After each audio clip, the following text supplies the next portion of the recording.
BNP's associate bodies, Jubodol, Sechchasebok Dol and Chhatra Dol have reached Akhaura as part of their long march towards India border, protesting the attack on Bangladesh mission in Agartala, disrespect to the national flag and alleged attempts to provoke a communal unrest.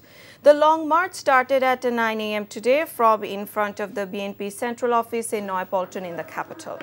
Prior to this, a short rally was held. The long march ended with a rally in Akhaura. Earlier on 8 December, the same bodies protested the same incident with a march towards the Indian High Commission in Dhaka. BNP leader Rizvi Ahmed said India does not want to see democracy in its neighboring countries due to its hegemonic attitude. Rizvi said the people of Bangladesh did not liberate the country from Pakistan by sacrificing their lives only to surrender to Delhi. The BNP leader said if India demands Chittagong as its part, then Bangladesh will demand Bengal, Bihar and Odisha as its part. একজন ভয়ঙ্কর রক্তপিপাসু এক নারী এক lady ফেরাউন সেই lady ফেরাউনকে টিকানোর জন্য তোমরা 16 বছর তাকে সমর্থন দিয়েছো। ভারত ওরা নিজেরা গণতান্ত্রিক দেশ, কিন্তু ওরা চায় না বাংলাদেশ তারা এখানকার জনগণের কথাই চলুক।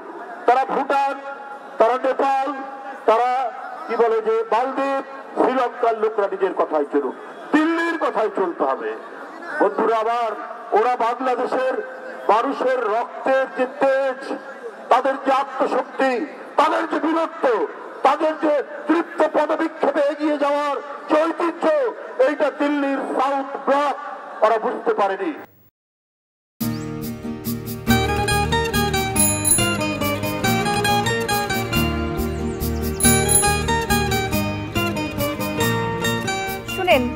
পুরুষ মানুষ তো এভাবে ভয় পেলে চলে না, বুকে সাহস রাখতে হয়।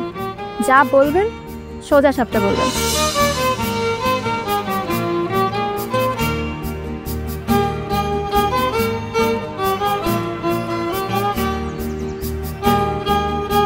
তো এই শীতে যে শীতের কাপড় ছাড়া আসছো, এটা কি ঠিক আছে? তোমাকে দেখার পর থেকে আমার জীবন থেকে শীত, গ্রীষ্ম, বর্ষা সব চলে গেছে, শুধুমাত্র তুমি আছো।